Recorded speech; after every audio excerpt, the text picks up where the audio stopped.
Direction Frontignan maintenant, ville pilote pour la semaine de 4 jours et demi depuis la rentrée. L'occasion de faire un premier bilan plutôt positif.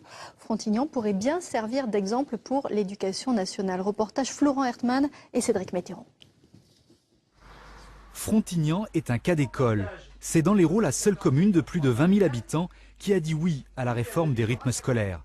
Un cas isolé sur lequel se penche aujourd'hui l'éducation nationale.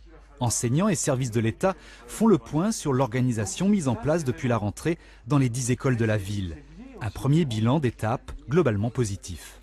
Les enseignants dans leur ensemble nous disent que les après-midi plus courts, avec une matinée supplémentaire, ça permet de travailler des matières fondamentales de façon un peu différente et finalement ça apporte vraiment un plus pour l'élève.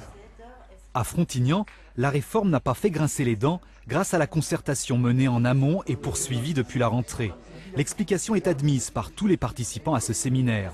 C'est un des principaux enseignements de cette expérimentation plébiscitée par les parents d'élèves de la FCPE. Ça fonctionne bien. Nous, on a un retour au niveau des parents qui est positif. Donc, cette réforme est une très bonne chose pour les enfants. Reste la question de la fatigue des élèves au terme de leur semaine de 4 jours et demi. Là encore, les représentants de parents n'ont pas observé de réel mécontentement. C'est vrai que les horaires des enfants ont été modifiés, mais pas ceux des parents. Donc c'est vrai que si on finit sa journée de toute façon à 18h ou 18h30, on ira chercher son enfant aussi tard.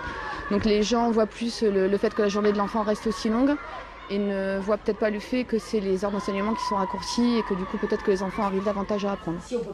L'éducation nationale va poursuivre son enquête en prenant le cas d'une commune rurale qui n'a pas les mêmes moyens que Frontignan affecte aux activités périscolaires.